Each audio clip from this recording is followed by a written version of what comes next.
Hey, how's it going, everyone? This is Randall Musashi, and today we're going to talk about the art of diplomacy. So, a lot of people think that being a diplomat means that you have to be a very Machiavellian person, and it's kind of true. If you're a diplomat, that means that you're an expert at mitigating damages, you're an expert at minimizing the ill effects of a situation. And in order to do this, you have to say less than is necessary. You have to flatter without coming across as disingenuous. And you have to respect the chain of command. That's a really big one. Respect the chain of command. If you don't have an army, don't stick your chest out as if you did have one. And don't be this activist type who is putting himself out there if you're not prepared to become a martyr. Because, look at Malcolm X and Martin Luther King.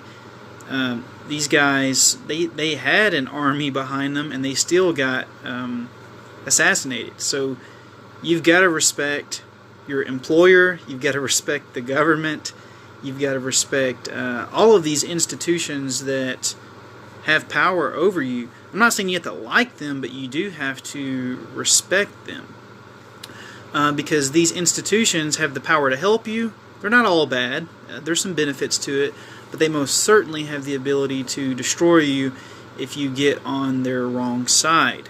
So I really want all of you guys to read my book, The 7 Deadly Sins of a Diplomat.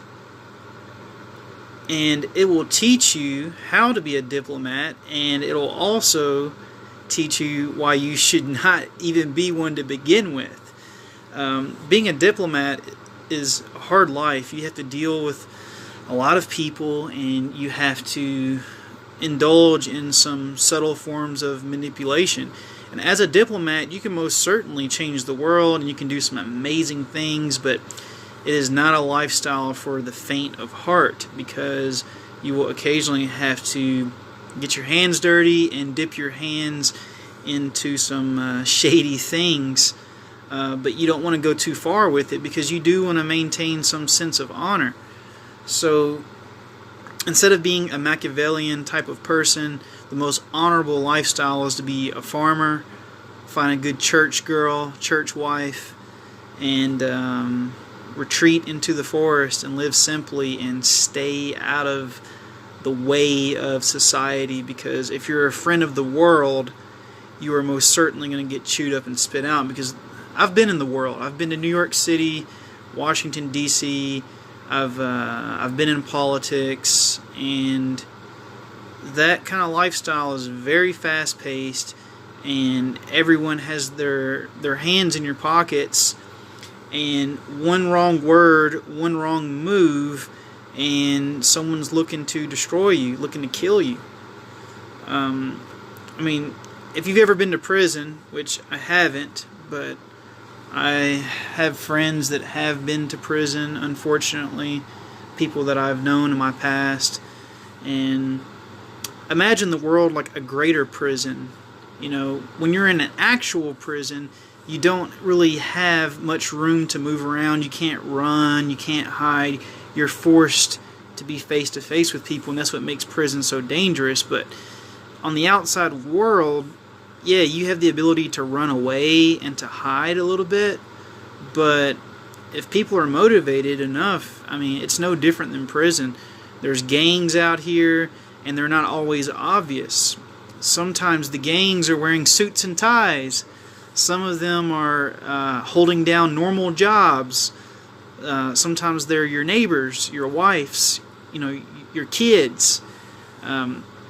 Potential enemies are all around us, and it's actually our friends who are the most dangerous people in our lives, because our friends know more about us than anyone else. And a friend always has the potential to later become an enemy. I remember when I went through my divorce, it was so humbling that my ex-wife, all the intimate details that I've shared about my life, confiding in her, and she confided in me. And we were standing in front of this judge, and all of that was being disclosed, things that were even insignificant, like when I was whenever I was in childhood, I don't know, I pushed a kid off his bike or something. She would just bringing up just all kinds of like random things, and you really have to be considerate of that. You can't trust any other human being 100%, not even your own mother or father, not your own brother or sister, because people have the ability for all kinds of reasons to change their positions, and there's jealousy and there's envy. People change their mindsets all the time. So I know it's kind of depressing, but you really have to keep people at a certain length, or else you're going to get hurt over and over. And if you do want to love people fully, then you've got to adopt this mentality of forgiveness, and you've got to be prepared to get hurt. Everyone's going to hurt you. Everyone is going to hurt you. Everyone you meet in this world is going to lie, cheat, steal, say something mean or angry towards you, hurt your feelings, something to some. Now, there are different levels, If someone is, slapping you around or reaching into your pocket and stealing, cash, then yeah, you need to run. But if you expect someone to be perfect, it ain't going to happen. Everyone is going to hurt you. Everyone is going to offend you at some point.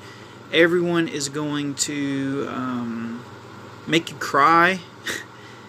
But people are also going to make you laugh, and they're going to make you smile. Our relationships in life certainly enhance life. That's why I'm making this YouTube video.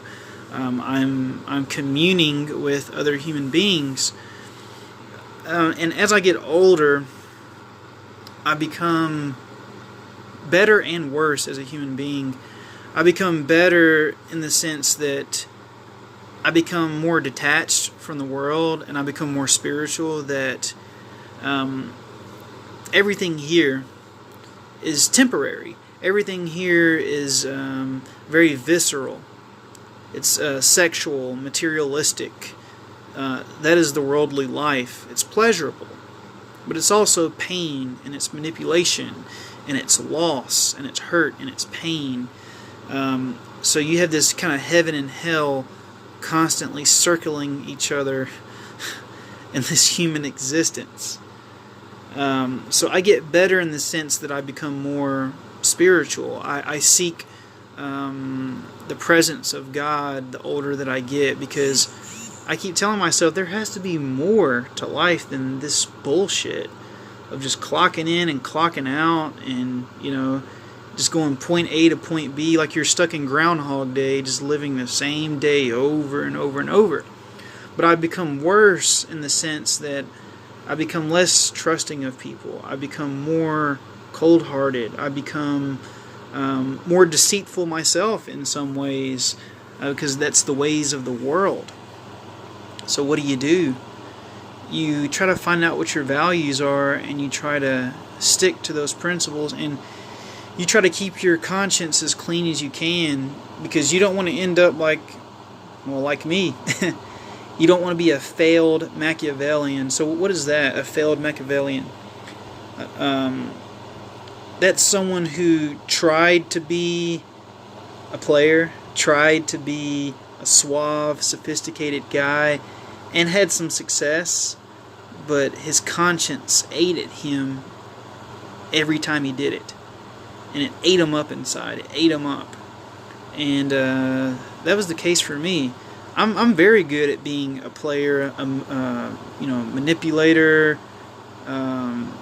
But and we all do it to some. Even little kids, they cry and throw tantrums. That's subtle forms of manipulation to get a response out of people. We all manipulate, but some of us are just a little better than others. But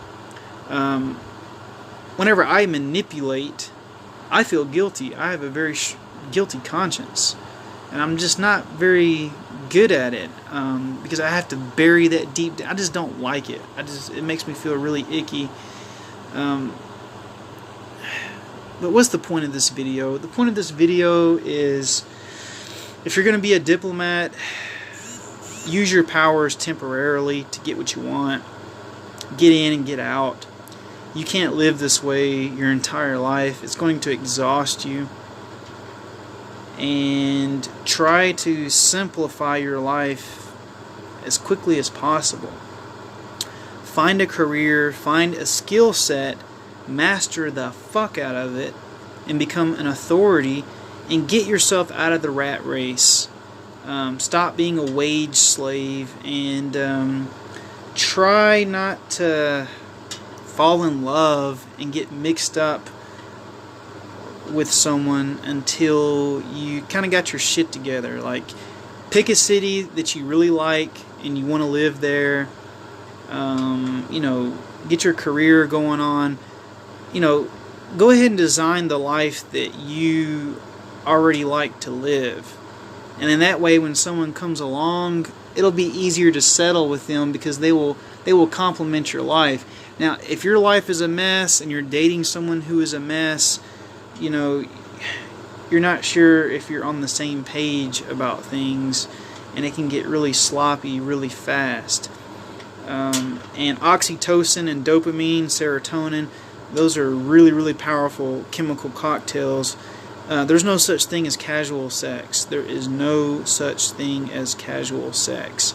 There's nothing casual about putting your most private parts inside of someone else's most private parts. It's a very intimate thing. Your souls intertwine with each other, and it creates a very strong emotional attachment, especially if you do it multiple times. So whether you're a man or a woman, don't give up your body very easily, because there is a spiritual transfer that happens there. And try to become entrepreneurial from an early age. They don't teach you this in school, but try to find ways to make your own money, because it's not fun being under the thumb of another person or another corporation. And learn as many skills as you can. If you can learn how to do basic repairs on your car, if you can learn how to fight, if you can learn some legal principles, maybe some paralegal skills so you can handle yourself in court, try to learn as many skills as possible, so that way when you end up in these kind of situations, you don't always have to throw your money to someone else. You can deal with it yourself. And save yourself some money. And if you do want to relegate your problems to other people, you can hire the right people, because you have your own money. So this life is a minefield. Many people are single and lonely, and I know it sucks, but then there's people out here that are married, and they're married to a fat, lazy, boring person, and they would love to be out of that relationship, but they can't because they got kids and obligations. So I've learned, talking to a lot of people, that very few people are happy in this world. This is the dunya. That's what the Muslims call it. Everything on this earth, there's no such thing as sustained happiness. Everything happens in moments and waves. So if you think that getting this certain job or this certain wife or husband, and then suddenly everything's going to be okay, it's just the beginning. If you're living with your parents and then you finally get your own place, well, that comes with a new set of problems. You're single and you're lonely, you get into a relationship, that brings a different set of problems. Or maybe you're in a relationship and you wish that you could be single again, and then you go back to being single and you discover that it also has its issues, and you want to go back to being in a relationship. And then once you go back to being in a relationship, you want to be single again. So there's no such thing as a perfect situation in this life. Everything is full of pros and cons. So my best advice to people is to find out what your value system is early on. If you're atheist, be atheist. If you're Buddhist, be Buddhist. If you enjoy painting, become the best painter you possibly can, and try to have multiple streams of income, and try to strengthen yourself, and get in touch with traditionalism. All this transgendered and gender neutral pronouns and all these things, that's Sodom and Gomorrah. That's the destruction of our social fabric. Don't buy into third wave feminism. First and second were okay, but read your Bibles, read your Vedas, read the Torah. I'm not saying to totally buy in to these ancient religions, because I'm multi-religious, to be honest. I'm more of a deist. But if society operated in a certain way for thousands of years, then there's probably at least a little bit of merit to it. Now, some things obviously needed to be abolished, like slavery. Owning other human beings. I mean, we knew it was wrong from the very beginning, but people got taken advantage of. But some things in traditional society need to be preserved. So, I know this is a long video, but expect more. I've lived a hell of a life, and it's not over yet. And I just want to share my experiences. I'm on a journey. I have no idea where I'm going to end up next. I may not even be alive tomorrow. Who the hell knows? But I love you guys. I wish you all good luck on your journey.